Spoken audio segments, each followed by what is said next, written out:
Hey guys, welcome to AFTERBUZZ TV. You are joining us for Season 1, Episode 14 and 15 of Speechless on ABC. Episode 14 is Valentine's D-A Day, and 15 is the CL Club. So we got a lot of things going on. Maya and Jimmy bring the heat. Ray sadly gets catfish, and then Ray gets a taste of the good life. We got a lot to talk about. Stick around. You're tuning into the destination for TV superfan discussion, AFTERBUZZ TV.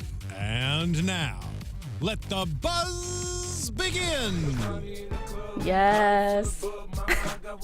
We got In the Club playing 50 Cent. Is that right? 50? This is, I don't know what year this was, circa 2000. I feel like around high school. A long time ago, yeah. Me too. Me too. Hey guys, thanks for joining us here at AFTERBUZZ TV. I'm Susannah Kim. You guys can find me online at Susannah_Kim. It's SUSANNAH_KIM. Got my lovely co-host with me. Hey everybody, you can find me at bphipps14 on Instagram and Twitter, bphipps1214 on Snapchat. And unfortunately, we're missing Tara this week. Hopefully she'll be back, but I think she's got some other stuff going on, so we'll see. She's busy working, so we can't really hate on her for that. Right? What do you say to that? We miss her, though. But thanks, guys, for joining us. It's been a couple weeks. We had Valentine's Day, and yeah, did you have a good Valentine's Day? I mean, I was just working, but I celebrated on the Friday before. Okay, nice. So, good. You know, went out, had a nice dinner, saw Split. Ooh, was that good? I liked it, but I think you won't like it unless you have seen other movies made by M. Night Shyamalan. Okay, so you have to be a fan of his stuff. Yeah. A little bit, okay. Yeah, I had a good Valentine's Day. We did the U.S. Bank, slide thing, which was pretty cool. But oh, nice. Yeah, it was fun. I'm glad we're back here. It was actually really short. I got a little bit of anxiety watching it. Yeah. For those of you that don't know, it's like this slide that is in LA that when you slide down it, it's all glass. It's all glass, yeah. And you can see everything, and you're sliding from the top of a big building. You're at the U.S. Bank, which is I think the tallest building, west of the Mississippi or something like that. But anyways, it was a lot of fun. Really cool, good views of LA. So we got Valentine's Day on the show. I love when we do holiday episodes. Maya and Jimmy bring the heat, sort of. They're kind of, eventually. They're heat, yeah. So I liked finding out that that they're, I don't know, the start to their love story was very Maya and Jimmy of them. It was very it's not super romantic. I mean, it was romantic, but it was very down and dirty. He's stealing her from someone else, There's definitely drama. And I always forget that actor's name who's playing. He's on so much stuff, though. And he does all the comedy stuff, and he's great, and I love him. And I always get him, I always want to say Nathan Fillion, and I know it's not Nathan Fillion. He has a Nathan Fillion look, though, he has for that sure. kind of look, and they play similar roles a lot. Yes. But I know it's not Nathan Fillion, because I know Nathan Fillion's on Modern Family. Right. Oh, yeah, right now he is, yeah. But, this guy did the parody of The Bachelor that, produced by Ben Stiller's company. Really? It was, it was he gave his hose to the woman. He was a firefighter, and he gave his hose. I haven't seen that one. It's hilarious, and you should definitely check it out. I'll try to think of the name of it, but yeah, it's hilarious. He was pretty funny on this, too. I liked it. I liked that it was, he's like, I can have a type, His new wife is very Maya. Exactly like Maya. Well, looks-wise, at least. Right, yeah. But yeah, it's definitely not surprising that Jimmy would be better at Valentine's Day and better at doing, the cutesy romantic stuff, and Maya's just, she's so good at, being an amazing mom to JJ, but then everyone else she kind of falls short with. You know what I mean? A little bit. She's not the best wife. Not the, But, they all, they know that about her. Yeah. That she does have her moments where she does come to light with the other kids too and stuff. It's just, it can be difficult, Mm-hmm. They don't resent her for it because they understand. Even in families, where it's not necessarily a disability like JJ has, not CP, but, when you have one kid that needs more attention than others. You get it. Yeah. Yeah, it's understandable for sure. But yeah, it definitely wasn't surprising. By the way, I just want to shout out, we have a couple people in our chat, William Day and Stephen Godina. Thank you guys for joining. Yay, always joining us. We got a lot of consistent people joining us. That's awesome. Thank you guys. And we also have, let's see. So we go through, and then Maya still somehow at the end recreates that special moment at the dance. Oh, because she forgot it and she had to have it. That's so terrible. She had to resort to, retell her what happened that night. So. Getting Ethan. Yeah, I love that when they meet, he's like, what did he say? He was like, do you ever dodge a bullet and then years later have coffee with it? Or something like that. It was so funny. That was a great line. But yeah, somehow she convinces him to actually help, which was surprising. I'm surprised he even came through. He had her jacket. Originally. Right, yeah. I love that he was going to give her jacket to his Allison, wife. Right? I was like, really? That's and your wife's gonna be cool with that? Or but she got her little dig in. I think his wife would be cool with anything as long as he just doesn't talk to Maya anymore. Yeah, exactly. So yeah, and then I love that last shot at the very end where they grab hands and they're like kind of running out. Running away because he punched him. That was so cute. That was such a cute little moment. Okay, so then moving on, we got JJ, who is chocolate monster. Oh my God, he's playing Cupid and he has got a problem. Got a little bit of an addiction. Got some issues. He's a little chocolate wasted. I love that when Kenneth is like, "Is this like a CP problem?" and Dylan's like, "No, it's JJ's disgusting problem. Sorry." Yeah, I doubt that there's any disability that makes you just eat chocolate 24/7. If there is, I'm going to claim to have that. I mean, you can have an eating addiction, so maybe you would be addicted to eating sugary treats, but I think I have a small case of that. Yeah, for sure. I crave sugary things, but when I eat too much of it, then I don't want it anymore. Yeah, I can't have too much at once. He didn't seem to ever have a point where he didn't want it anymore. Oh no, even at the very end where he and Kenneth are finally so basically because we were talking about this, he was supposed to give out the grams to people, but he ended up eating the chocolates himself. So then they went through and he was able to charm his way into 17 more grams to replace the original ones he had. Then ate those but then they ended up eating those as well. And then Vince kind of Kenneth to, because, well, I guess he didn't convince him, but he kind of finds out there's coconut. Yeah. Which apparently is his weakness. It's they might be the best ones in there. I love the coconut ones. I didn't used to when I was younger, but I love the coconut ones. I like the caramel or toffee. That's mine. That's a good one too. I'm not as big on chocolate. Chocolate's kind of what wears me down the most. I like. Oh yeah. But caramel, toffee, vanilla. You're more of a candy person. Candy. I'm more of a cake or pie person, if I'm going to be honest. Ooh, we're going dessert, real desserts. Real desserts. Something that you can't get in fun sizes easily. Right, yeah. But man, Valentine's Day kills me right now. And now everything's 50% off. It's over. How can I not buy every Reese's heart that's out there? Oh my gosh. Reese's. It's the best. Those get me. And then they have the shapes for every holiday. Like I have to get that's one how they get you. Holiday. Yeah, I know. God. So they got that thing going on. I thought that was really cute. And at the end, how he steals that very last chocolate. He's like, "How did you do that?" I like to imagine, because we didn't see it happen, but I like to imagine that he just like stuck his head down and grabbed it with his mouth and went. And the whole paper was gone, so I was curious what happened there. I was like, how did you? A little you fiber with just your chocolate sometimes. Exactly. One of the two. And then we also have Dylan. She's an interesting, scary little girl. Who thinks like this? Who's like, you know what? I'm gonna make my brother fall in love with a persona that I'm gonna create just to make him sad. Oh man! What kind of, like that is I love her character, that is some like serial sociopathic stuff going on. Definitely some issues there. Yeah, she's saying how JJ's got issues, but this girl has got issues. She has a whole different set of issues. And not to mention, I love when she's like trying to get the parental controls changed on her computer, and her parents are like, and Maya's like, "That's fine." No, that was the best line to me, because not Maya, but Jimmy just being like, "Is it?" Yeah, right. Yeah. I love that. That was very them, like their parenting style. But yeah, so Dylan catfishes Ray with Fiona, we find out, and gets him to wear like a cape and platform heels, which were ridiculous. And I like that Maya had a little comment on that.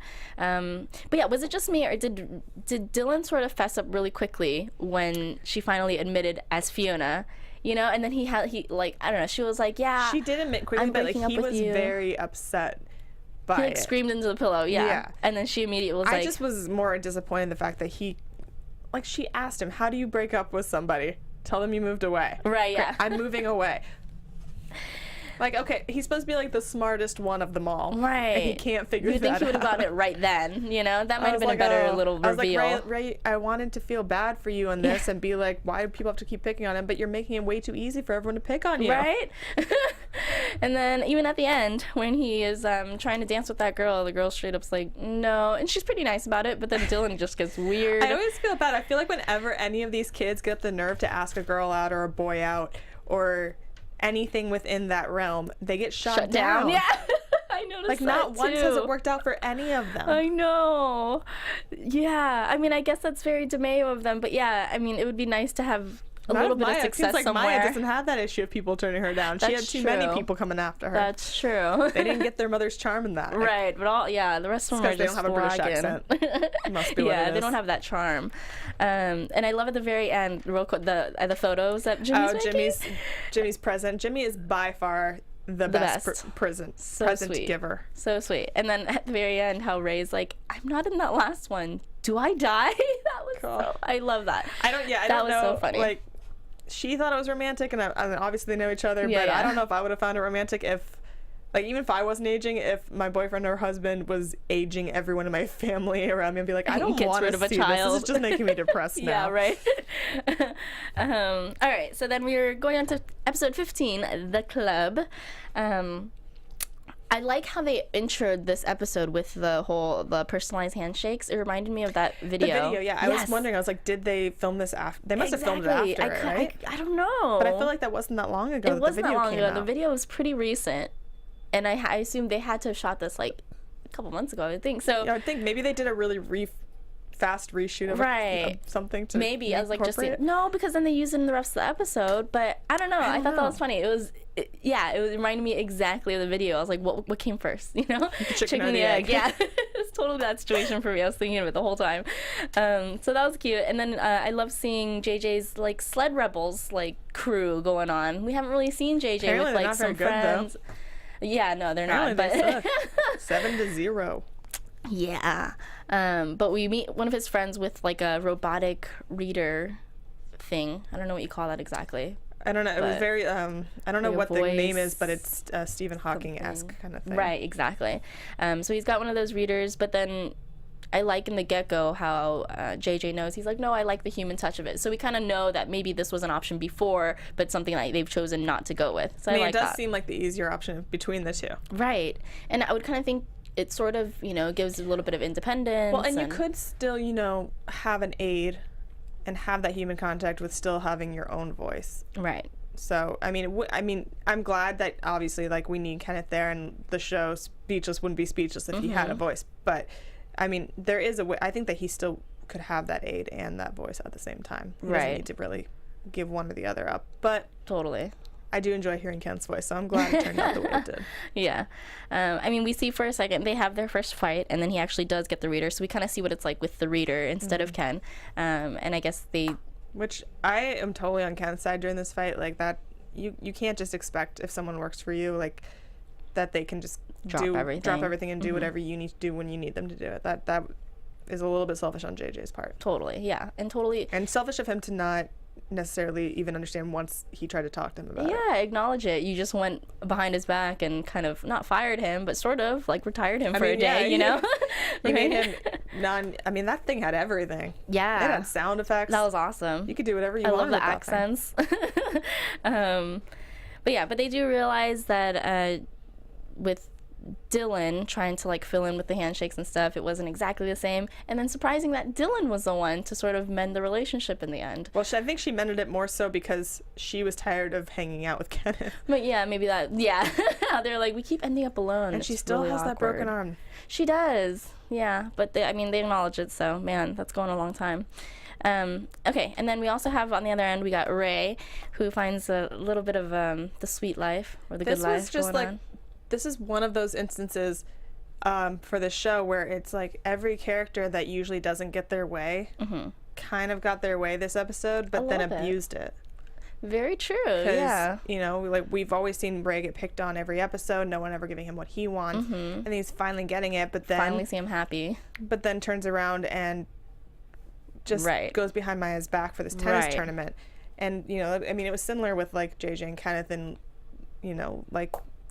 JJ getting his own voice, but then realizing he still needed it, and because abusing it and not realizing how much he was hurting Kenneth's feelings, and Ray not realizing how much he would hurt Maya's feelings. But I love Jimmy's speech. At the end? At the end, when he's like, you're a big boy, you made a choice that you knew. I love that speech. I love that. I love when Jimmy, like, steps up, because usually he's so, not shallow, but he keeps things very, like, light, he doesn't go very deep. Yeah, exactly. So it's nice to see him, like, get, down and dirty in there do a lot of that dad stuff. So yeah, That was I a thought nice that was club really event sweet. they were at. Yeah, that was a nice club. I want a membership there. I'll right? take one. Right. But yeah, Ray sort of breaks her heart, and then for a second I thought it was a little weird because I thought she might understand had he just explained to her what he was doing. Yeah, you know, before He's if helping out he a had mama. if he had in the beginning been like, hey, what, she might have not cared as much. Right. But I'm he not went sure. behind her She was back. actually really liking that they finally were connecting. They were bonding on something that was really sweet. We never, I mean, not never, but yeah, we always talk about how it's hard for them to bond. I mean, the only and- thing that we've seen in the past is the organization stuff, yeah. which we thought was kind of out of the norm for Eve Maya. Right, yeah. But I do like how, because we talk a lot about how they don't really keep storylines going, but I do like how they kept Maya's list on the wall in the dining room. You know, like all the writing is still on that wall up there with a few things crossed off. So they definitely keep that going. So I thought that was pretty funny. But yeah, I think that's pretty much it. Ray sort of makes it up to Maya with his afternoon tea in their serene backyard, with his like really, really hitting the British thing on the head with like the flags and the hats. the hats, man. So yeah, but yeah, I think he made it up to her. It was a sweet. I thought it was a sweet episode. It was a sweet episode, and I'm glad like that they had an episode where people are kind of like having to understand what other people are doing for them or not doing for them. Right. And I did like the JJ storyline with the board, and that's a very like, you know, I guess CP related situation, and something that, you know, we might not think to day, but it is a decision that they made, you know, for JJ in the show, you know, so I like that. So yeah, I think that's pretty much it. Yeah, we'll be back next week. I think there's another episode next week. I believe so. Yeah, I don't think they're taking another break for the time being. Yes, sorry you guys, the schedule's been kind of crazy for us too, like missing weeks, and then sometimes they're off a week, so yes, but I think we'll be here next week. Briana, if you can tell everyone where they can find you until then. You guys can find me at bphipps14 on Instagram and Twitter, and bphipps1214 Snapchat. Also on Sunday on our Popcorn Talk Network, I will be doing my Broadway breakdown show. This week we're covering Rent. Sweet. I'm also here on Sundays. I cover Walking Dead here at AfterBuzz. Also do Scorpion here. You guys can find me on everything on Instagram, Twitter, everything at Susannah_Kim. It's SUSANNAH_KIM. And we'll see you guys next week. Have a good week, guys. Thanks for joining us. From executive producers Maria Menounos, Kevin Undergaro, Phil Svitek, and the entire AfterBuzz TV staff, we would like to thank you for listening to the AfterBuzz TV network. To watch or listen to other after shows and post comments or questions, be sure to visit AfterBuzzTV.com. I'm Sir Richard Wentworth, and this has been a presentation of AfterBuzz TV. Buzz you later. The views expressed herein are those of the hosts only and do not necessarily reflect the views of AfterBuzz TV or its owners or principals.